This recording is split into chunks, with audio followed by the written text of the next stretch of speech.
আজকে কইলে বাড়ি থেকে বাড়াইয়া পারলাম শেরপুর চৈতনখোলা নিজামুদ্দিন কলেজ মাঠে একদিন ব্যাপী বৈশাখী মেলার উদ্দেশ্যে ব্রিজ পারে আইয়া একটা অটো নিলাম শেরপুর নিউ মার্কেটের উদ্দেশ্যে। শেরপুর যাইতে হলে অবশ্যই ব্রিজের উপর দিয়ে যাইতে হবে। ব্রিজের উপর থেকে নদী পাড়ের দৃশ্য অসাধারণ লাগে।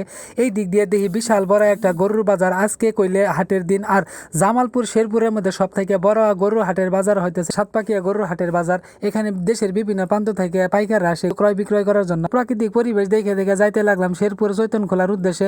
অটো দিয়ে বন্নত করে আয়া বললাম শেরপুর নিউ মার্কেট থেকে 10টা অটো ভাড়া দিয়ে সইডা বইলাম অটোতে। অটো যাইতে লাগলো আর বন্ধু রফিকুল কিন্তু আগেই চইলা গেছে গা মেলাতে। তাই হোক অটো আয় আমারে নামাই দিল নিজামুদ্দিন কলেজ মাঠে। আমি তো নাইমে পুরাই হতাশ হয়ে গেলাম গা। লোকজন তেমন নাই মনে হইতেছে আমি আগে আইয়া পড়ছি।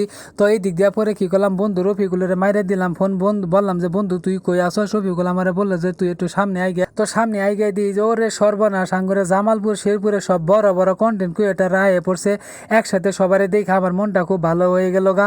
সবার সঙ্গে কথাবার্তা করে বললাম যে আপনার একটু বহেন, আমি একটু ভিতর চক্কর মেরে আহি। ঢুকে পড়লাম মেলার মধ্যে ঢুকে দিই যে না লোকজন মোটামুটি আইতাছে, দোকানপাটও মোটামুটি ভালাই বইছে।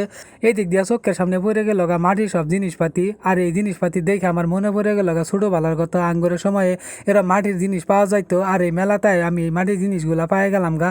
যাই হোক, গ্রামগঞ্জের এই মেলার মধ্যে কিনা সুন্দর সুন্দর জিনিস মাটির জিনিসগুলা পাওয়া যায়, যা দেখলে ছোটবেলা সব স্মৃতিগুলা মনে পড়ে জায়গা। তো হাঁটি হাঁটি পাপা করে সামনে আইগাইতে লাগলাম। আইগাই দেখি যে না লোকজন মোটামুটি আইছে। আর এই দিক দিয়ে লোকজনে মোটামুটি জিনিসপাতিগুলা কিনতেছে।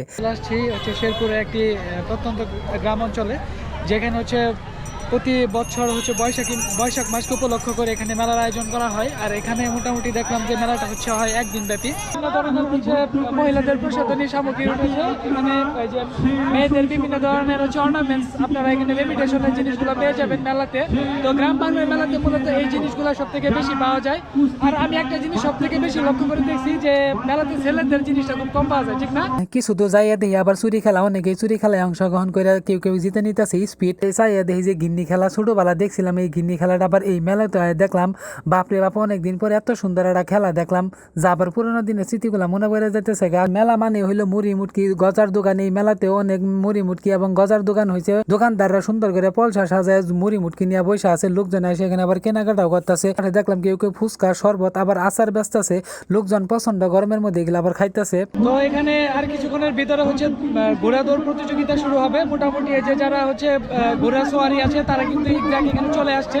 আর এখানে কিন্তু লোকজনের সমাগমটা হচ্ছে মানে চোখে পড়ার মতো। অনেক এক্সাইটেড, অনেক উচ্ছ্বাসিত সবাই। প্রতি বছর বৈশাখ মাসের ন্যায় একদিন ব্যাপী হচ্ছে এই মেলাটা হয়। ঘোড়াগুলো আমরা দেখতে পাচ্ছি। এক্সাক্ট চলেন আপনাদের ঘোড়া দৌড় একটু দেখায় আপনাদের। আর দেখতে দেখতে সময় হয়ে গেল ঘোড়া দৌড় প্রতিযোগিতার। দেশের বিভিন্ন প্রান্ত থেকে ঘোড়া সোয়ারি আইছে এনে অংশগ্রহণ করার জন্য।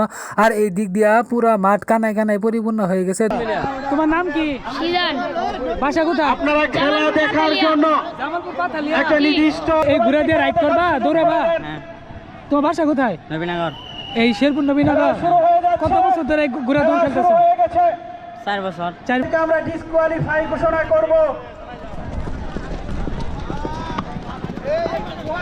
খেলার সাথে এখনো কেউ কেউ রেখেছে, এখনো কেউ কেউ করেনি, কিন্তু সে দৌড়াচ্ছে, কদম ধরে রাখছে এবং পঞ্চম পর্যায়ের দৌড় শেষ হয়ে যাচ্ছে।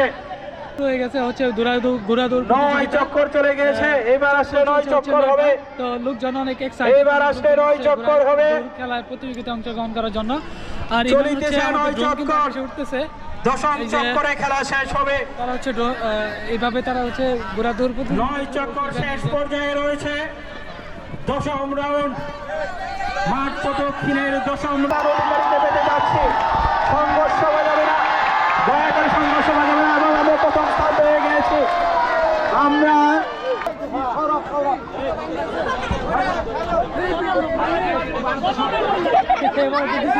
কমিটির লোকজন বিন্দু প্রথম দ্বিতীয় তৃতীয় স্থান নির্ধারণ হচ্ছে অনেকটাই জমে উঠেছে। অনেক এক্সাইটেড, বাট প্রথমবারের ঘোড়ার কদম দৌড়টা শেষ হলো। একটা সাদা ঘোড়া দেখলাম, সে এই প্রতিযোগিতায় অংশগ্রহণ করে জয়লাভ করেছে।